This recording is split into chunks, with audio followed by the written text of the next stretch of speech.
It's fine, Min Jun shouted over the smoke alarm, waving a spatula like a man defusing a bomb.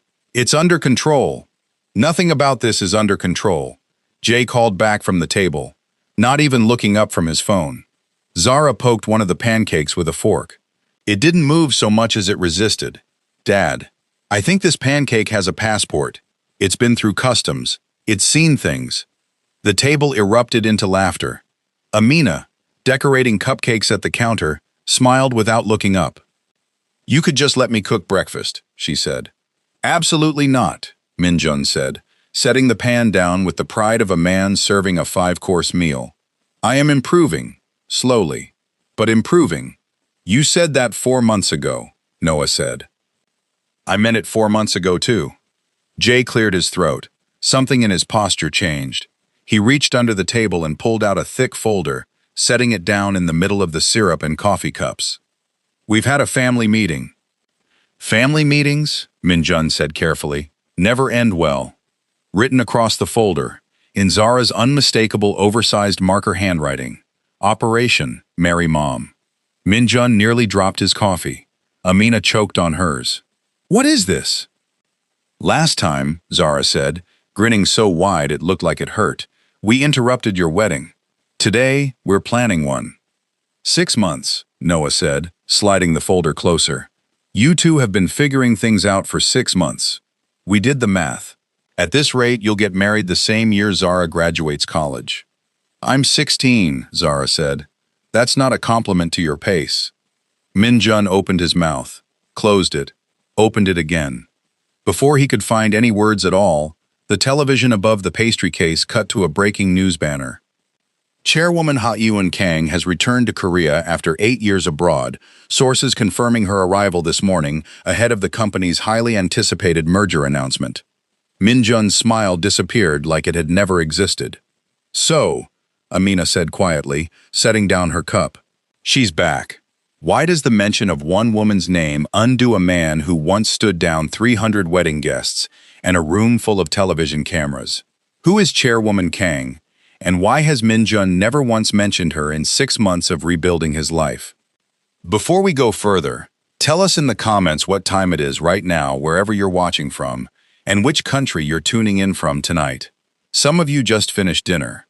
Some of you are curled up under blankets at 2 a.m., because you couldn't sleep without knowing what happens next. Either way, settle in. Who is she? Zara asked, already reaching for her phone to search. My mother, Min Jun said. You have a mother? Noah asked. This whole time you've had a mother and never mentioned her?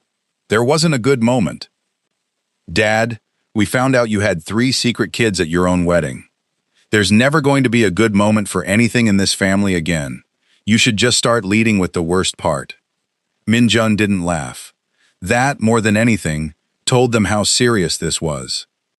She runs the company with me, he said. Ran it, really, before I did.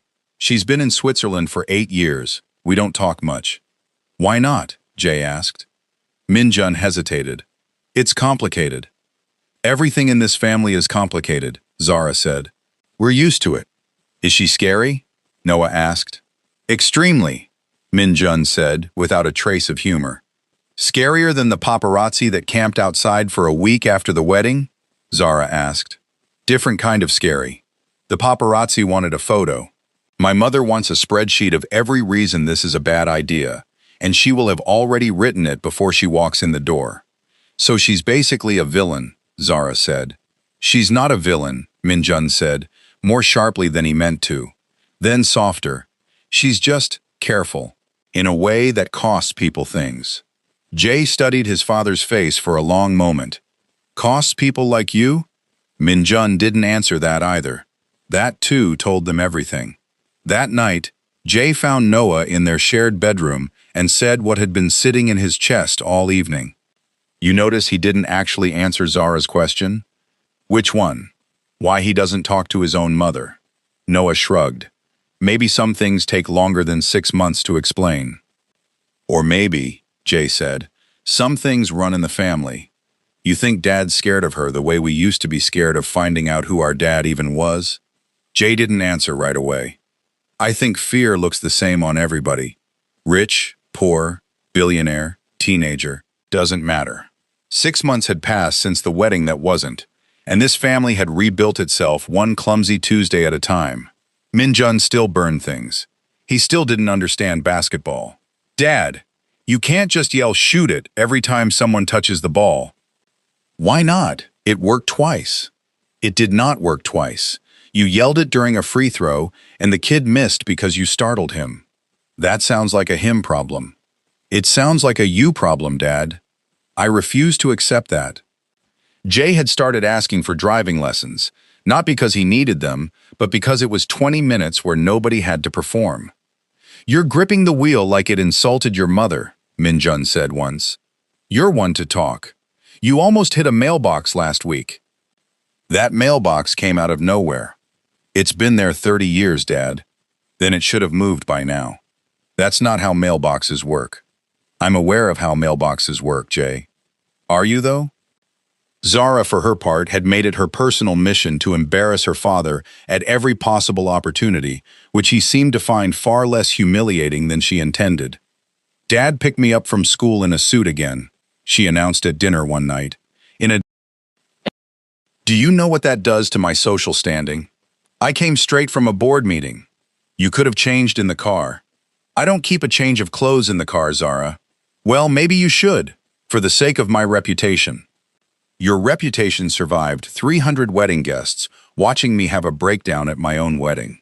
I think it can survive a suit. Amina watched all of it from her usual careful distance. One night, drying dishes, Zara said what all three of them had been thinking. They're obviously still in love. Like, embarrassingly obvious. They're just scared, Noah said. Last time they rushed things and it took 16 years to fix. So somebody's going to have to push them, Jay said. Gently, legally. Nothing illegal this time. No promises, Zara said. Zara. I said, no promises. Jay, not. I will definitely commit several crimes. Those are different sentences. And that was how Operation Marry Mom was born. A romantic candlelight dinner, Zara announced, spreading a hand-drawn plan across Jay's bed. Just the two of them. I'll handle the reservations. Why do you get to handle the reservations? Noah asked. Because I'm the one with a fake ID for exactly this purpose. That's concerning on multiple levels. Noted, moving on. What she hadn't accounted for was that her reservation, made under a fake name, had accidentally merged with a private corporate dinner. Amina and Min-jun arrived to find themselves wedged between 4 solar energy executives. This is the least romantic dinner of my life, Amina muttered. I would like it on record, Min-jun said, that I did not choose this restaurant. I know exactly who chose this restaurant. In my defense, Zara said later, when confronted, the restaurant looked really nice online. It was a corporate dinner, Zara. It photographed beautifully. That's all I had to go on. Attempt 2 was Noah's idea, locking their parents in the cafe's walk-in storage room overnight for forced bonding. He forgot the door locked from both sides and ended up trapped in there with them. This is not the romantic evening I imagined, Noah admitted, sitting on an overturned bucket. There was no romantic evening planned, Noah, Amina said. There was a lock-in, which is a crime. It's not a crime. It is extremely close to a crime. Can we at least agree the flower bags are surprisingly comfortable? No, Noah, we cannot agree on that. Attempt 3. Anonymous flowers meant for the cafe. Arrived instead, thanks to a transposed address, at the hotel suite of one recently returned chairwoman Kang, who spent 20 minutes convinced someone was trying to bribe her. I don't know how this got here, Min-jun said later, holding up a wedding magazine Zara had taped inside the refrigerator. Neither do I, Zara said, not looking up from her phone. You wrote for research on a sticky note. That could be anyone's handwriting. It's your handwriting, Zara. It has hearts over the eyes. Circumstantial. Attempt 4 was a fake accidental movie date. Each parent told separately that the other had already bought tickets. It fell apart when both arrived to find a sold-out theater and 3 suspiciously guilty teenagers loitering by the concessions. Why do you both look like you just robbed a bank? Amina asked. No reason, Jay said. At the exact moment Noah blurted, "It was Zara's idea." "Traitor," Zara hissed under her breath. "Self-preservation," Noah corrected calmly, already backing toward the exit. Attempt 5 was Noah announcing, with total sincerity, that he'd scheduled the family for counseling, which turned out to be Noah in a borrowed office chair with a legal pad, asking, "And how does it make you feel, seeing each other every day, for 6 months, being obviously in love?" "Noah," Amina said, "you are not a therapist.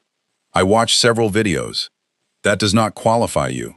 It qualified me enough to ask the question, and you didn't deny it, which I'm writing down." Jay, who insisted he was the mature one, rigged the cafe's jukebox to only play slow romantic songs whenever their parents were in the room. It jammed permanently on the same song, looping so relentlessly that by the third night, Amina threatened to throw it in the river. "I fixed the wiring myself," Jay said, mortified. "You broke the wiring," Noah corrected. "Same thing, different outcome."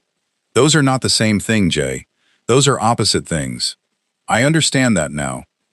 But underneath the chaos, something quieter was happening. Amina and Minjun had started staying up after closing.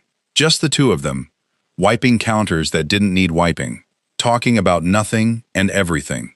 "Do you remember our first apartment?" Minjun asked one night, drying a mug slowly, in no hurry to finish. "The one with the radiator that only worked in July? I remember you insisting you could fix it yourself and making it worse. I made one adjustment." "You made it explode, Minjun. A minor explosion. There is no such thing as a minor explosion in a radiator. We survived. Barely, and with soot on the ceiling for 6 months." He laughed, and something in the sound of it, easy, unguarded, nothing like the careful boardroom laugh he used everywhere else, made Amina go quiet for a moment. "What?" he asked. "Nothing. I just haven't heard you laugh like that in a long time. Not really.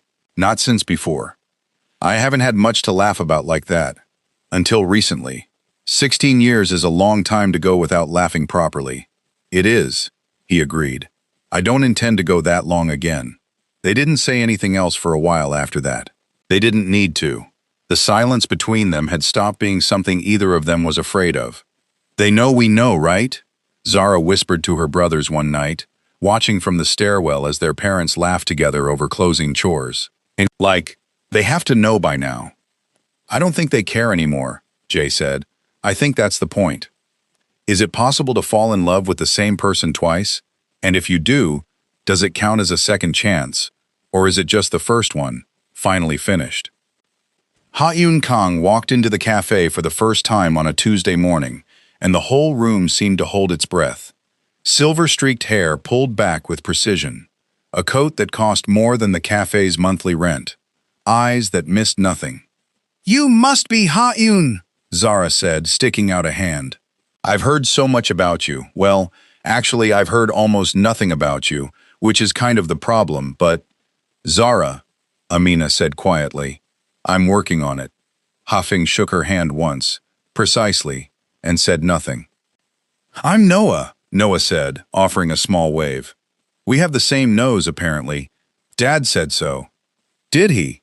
Ha-Yun said, studying Noah's face with an intensity that made him fidget. "I'm Jay," Jay said, not extending a hand, arms crossed instead. "You already know that. You've probably had us investigated." "Jay," Amina warned. "It's a reasonable assumption," Ha-Yun said, unbothered.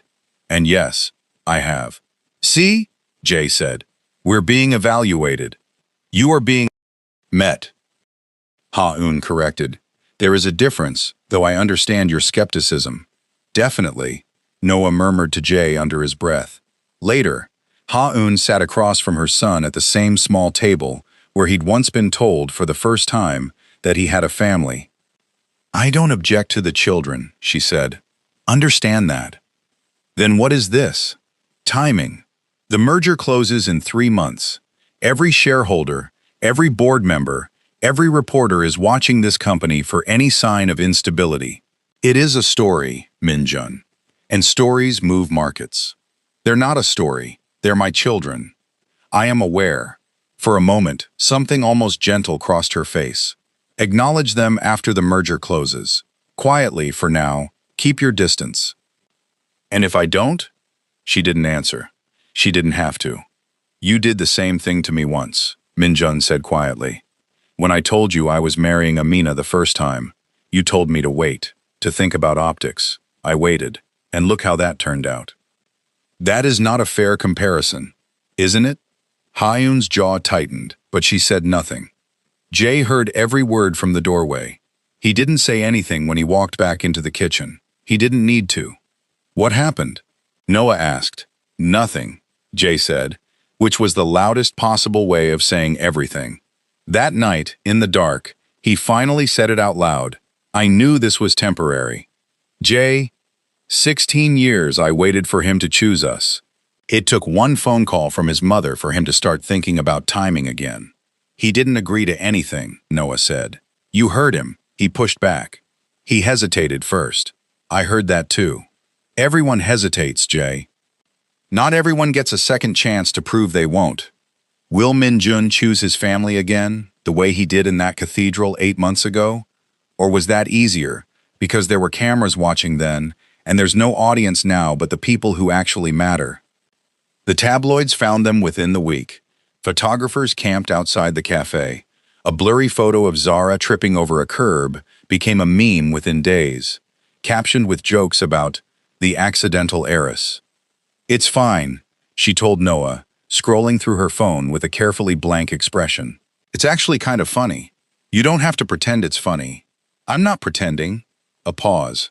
Okay, I'm a little bit pretending. You want me to say something to Dad? And do what, Noah? He can't exactly sue a 14-year-old with a meme account. That's a terrible headline. Billionaire sues child over joke about his daughter falling down. When you say it like that, it does sound bad. Everything sounds bad when I say it like that. It's a gift. A classmate cornered Noah by the lockers. So are you guys, like, rich now? Can I get a loan? That's not how family works. Whatever, rich kid. I'm not even related to the money part. Noah called after him, uselessly, to a hallway that had already stopped listening. Jay had it worse. A boy in his class said something ugly about Amina, loud enough for the hallway to hear, and Jay shoved him into a locker hard enough to draw a crowd, a teacher, and eventually a very uncomfortable phone call home. I shouldn't have done that, he said that evening, arms crossed. I know. I just couldn't stand there and let him talk about Mom like that. What exactly did he say? Minjun asked. Doesn't matter. It matters to me. He called her a gold digger, said she probably planned the whole wedding thing for the money. Jay's jaw tightened all over again, just repeating it. I know it's not true. I know none of it's true. I just couldn't stop my hands before my brain caught up.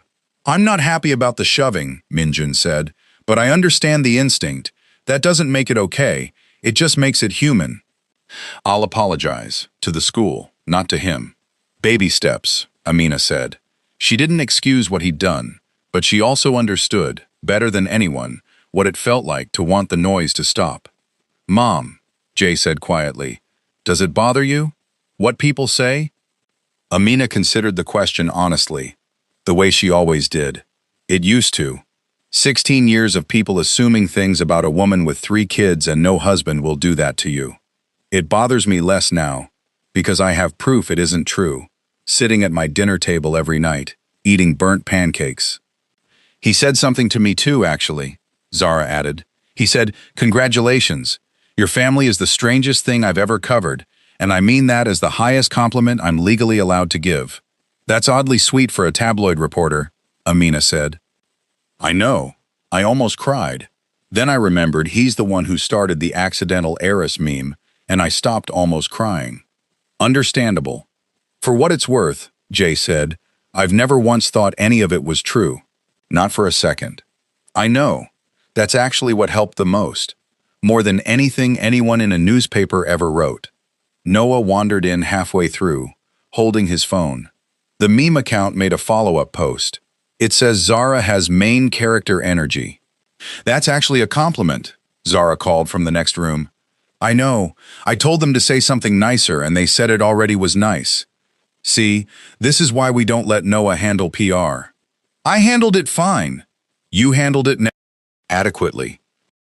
Which is not the same as fine. Meanwhile, Ha-eun's warnings shifted from suggestions to demands.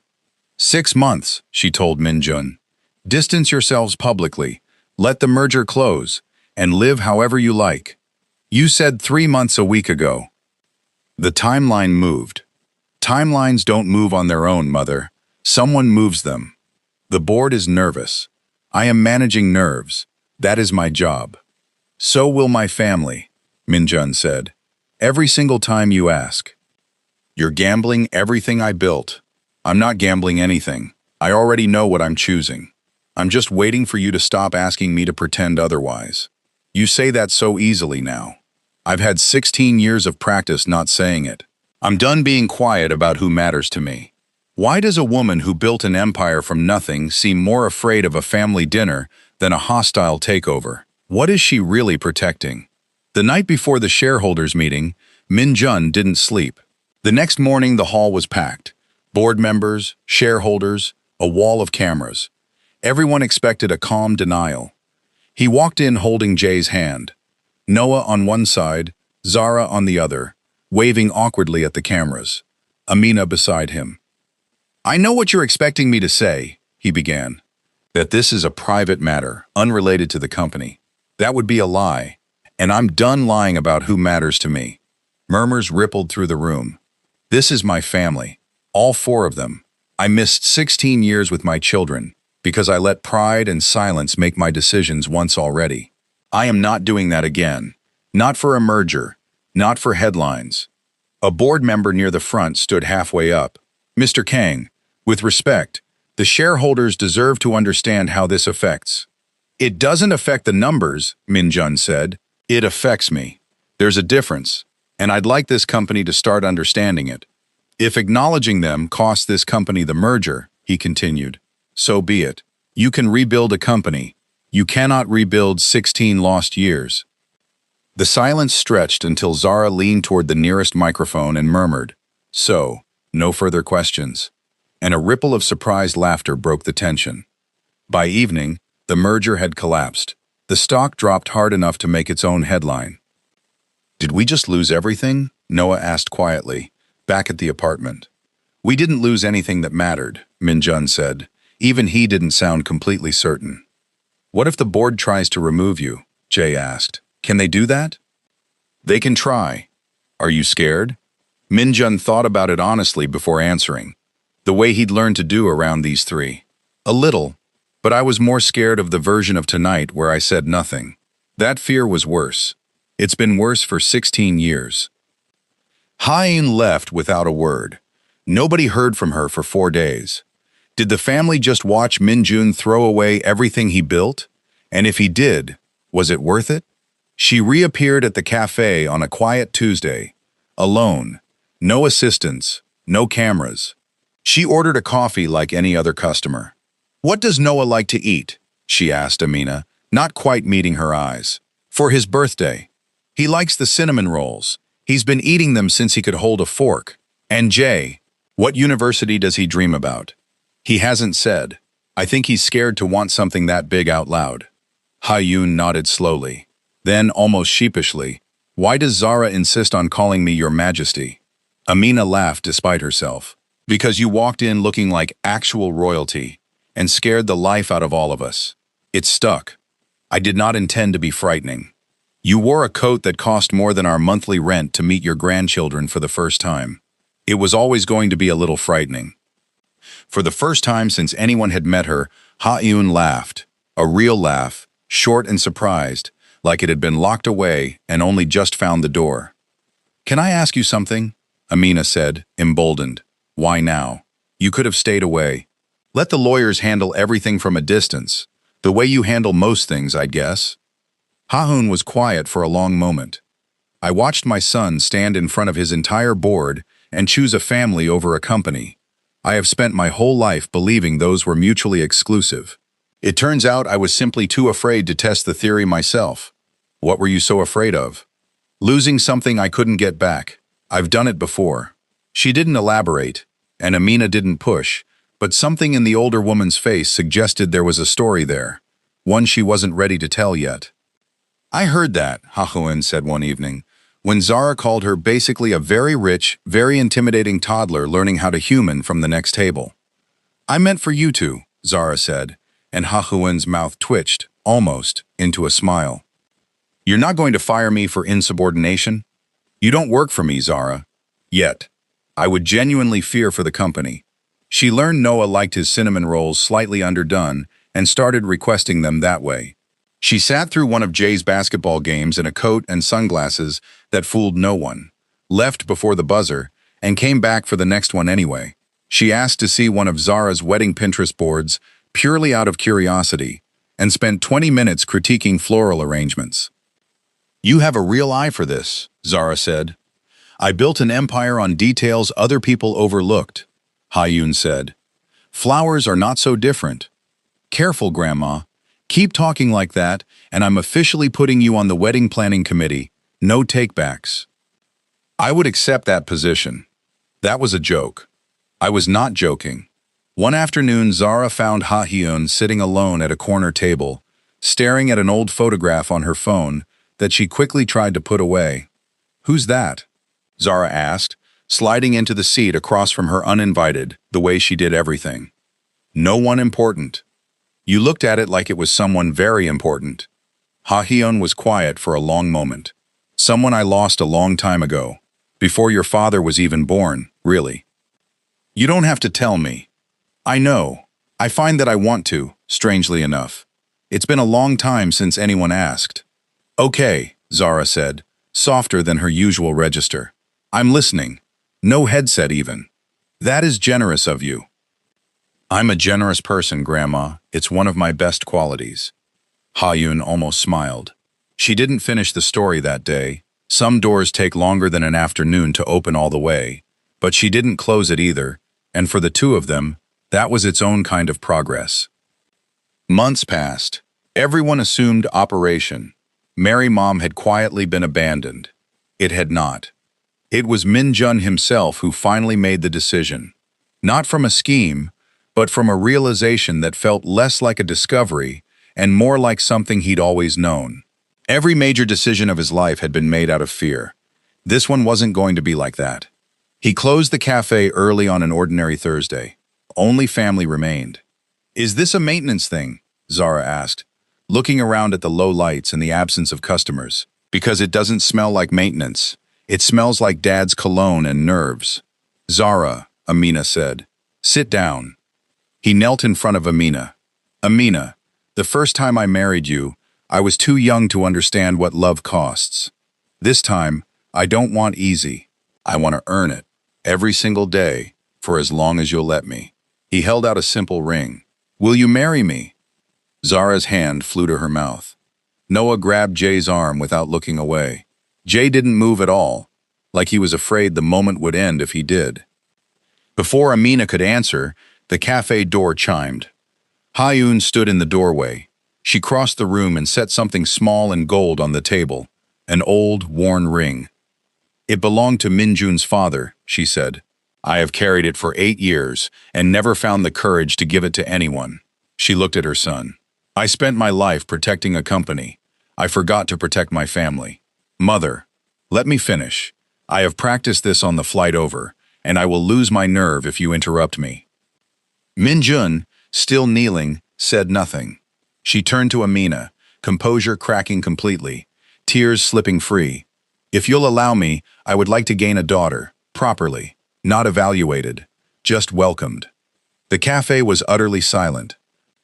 "I'd like that," Amina said softly, then to Min Jun, "Yes. Yes, I'll marry you." The cafe exploded, Zara shrieking loud enough to rattle the windows, Noah laughing while wiping his eyes, Jay finally letting himself smile the way he hadn't in 16 years. "Does this mean Operation Marry Mom is officially over?" Noah asked, once the noise died down.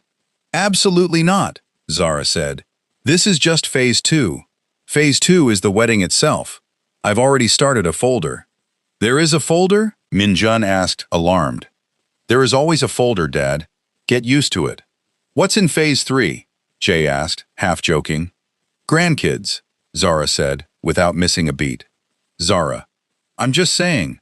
Somebody has to think ahead in this family. Clearly it's me." You are 16. And extremely forward-thinking for my age. It's one of my best qualities. You said that about being generous an hour ago. I contain multitudes, Jay. Is it possible for a family to be built twice? Once by blood and once by choice? And which one matters more? The wedding happened exactly where everything had begun. Amina's table, 30 people, string lights instead of chandeliers, cinnamon rolls instead of imported flowers. You know, Zara said, adjusting her headset for the 5th time that morning. Last time we crashed a wedding in this outfit budget. Now we're hosting one. Growth. Nobody asked you to wear a headset, Jay said. Everybody needs a director of wedding operations, Jay. It's a real job. I looked it up. You did not look it up. You looked up something loosely, tangentially adjacent to it, on a website that was mostly advertisements. I looked up something that still counts, in my book. Jay walked his mother down the narrow aisle between mismatched chairs, and at the last few steps his composure cracked just slightly. You okay? Amina whispered. Yeah, Jay said, voice thick. This is the good kind of nervous. I didn't know there was a good kind until today. There's a lot of things about this family you didn't know existed a year ago, Amina said. Turns out most of them were good ones. Turns out, she agreed. Noah gave the toast, his voice shaking before steadying. I used to think showing up meant grand gestures, he said, glass raised. Dad taught me it's actually the opposite. It's Tuesdays. Terrible cooking. Being embarrassing at basketball games on purpose, I'm almost sure at this point. Thank you for every ordinary day you didn't have to choose us, and chose us anyway. Halfway through the ceremony, Zara leaned toward the officiant's microphone and whispered, entirely too loudly, "Nobody interrupt this wedding." The room burst into laughter, Ha'in included, a real unguarded laugh. That was for you two, Zara told her parents afterward, entirely too pleased with herself. Symbolism. I read about it. You did not read about it, Jay said. I read a caption once. Same thing. The first wedding gave me a title, Minjun said, looking around the room. This one gave me a family. Later, Jay found a quiet moment beside his father on the same back steps where he'd once asked, guarded and half expecting a lie, why Minjun kept coming back. You were right, Jay said, about the watching instead of listening thing. I usually am, though I'll admit it happens rarely enough that I remember every single time. I stopped waiting for you to mess it up eventually. That's new. For me. For me too, Minjun admitted. I kept waiting to feel like I didn't deserve any of this. I've just stopped letting it stop me. Can I ask you something? Always. Are you scared of Grandma still? Minjun considered it. A little. Old habits, but less than I was 6 months ago. She's trying, in her own terrifying way. She called me last week to ask if I'd applied anywhere yet, for university. Did you tell her? I told her I was thinking about it. She said, and I quote, "Thinking is not the same as applying, Jay," and then hung up before I could argue. Minjun laughed. That sounds exactly like her. It was actually kind of nice, Jay admitted, having someone push. Nobody's ever pushed before. Mom was always careful not to pressure us about anything, because of everything with you. It's weird having a grandmother who just says what she thinks. Welcome to my entire childhood. I'm sorry. Don't be. It made me who I am, for better and worse. Mostly better, lately, Jay said, and it was the closest thing to "I love you" that either of them needed to say out loud. Minjun burned part of the reception food, and Ha-un, to everyone's astonishment, ate it anyway. Grandma, Zara said, watching her take a second bite. It tastes terrible. Ha-in considered this seriously. I know, it's made by family. That doesn't actually make it taste better. No, Ha-in agreed, but it makes me want to finish the plate anyway. That's either very sweet or you have no taste buds left after 80 years of business dinners, Zara said, grinning. Both can be true, Zara. I have accepted this about myself. Wait, Noah said, pointing between them with his fork. Did Grandma just make a joke? A real one? Should we be writing this down for posterity? I make jokes, Ha-yun said, affronted. I simply reserve them for people who have earned them. So we've earned it now? You earned it several months ago. I was simply waiting for the correct occasion to deploy it. That's the least funny explanation of a joke I've ever heard, Jay said, and somehow that makes it funnier. I will take that as a compliment. It was one, Amina said, smiling. The whole table erupted into laughter, in a cafe that had somehow become the center of an impossible, imperfect, entirely real family. Nobody at that table was thinking about mergers, or headlines, or 16 lost years, or the fear that had once kept two people apart for far too long. They were simply, quietly, fully present, the way families are supposed to be, on ordinary evenings that somehow become the ones you remember most, long after the extraordinary ones have faded into old newspaper clippings nobody bothers to keep. Success can build an empire. Pride can tear a family apart and take 16 years, or 80, to undo. But love was never really about grand gestures or perfect timing. It was built one burnt breakfast at a time, one forgiven mistake at a time, one small, ordinary choice to keep showing up, made over and over, long after anyone was still watching. A boy who once needed proof before he'd believe in consistency, finally learning to trust it without asking twice. A woman who once protected an empire, with spreadsheets and distance, learning that a family can't be managed the same way, only shown up for, again and again, without any guarantee of return. A father who once let fear write every decision of his life, finally choosing something because it was right, not because it was safe, and discovering, a little late but not too late, that the second choice was always the easier one to live with. If this story moved you even half as much as it moved us telling it, do us a favor before you go. Hit that subscribe button and give this video a like, because Afro Soul TV has so many more stories just like this one waiting for you. Family, love, second chances. The kind that stay with you long after the screen goes dark. We'd love to have you back for the next one. And one last thing, because we always want to know, every single time, tell us in the comments what time it is right now wherever you're watching from, and which country you're tuning in from. We read every single one, and we honestly can't wait to see just how far around the entire world this family has traveled tonight. One screen, one comment, one story at a time.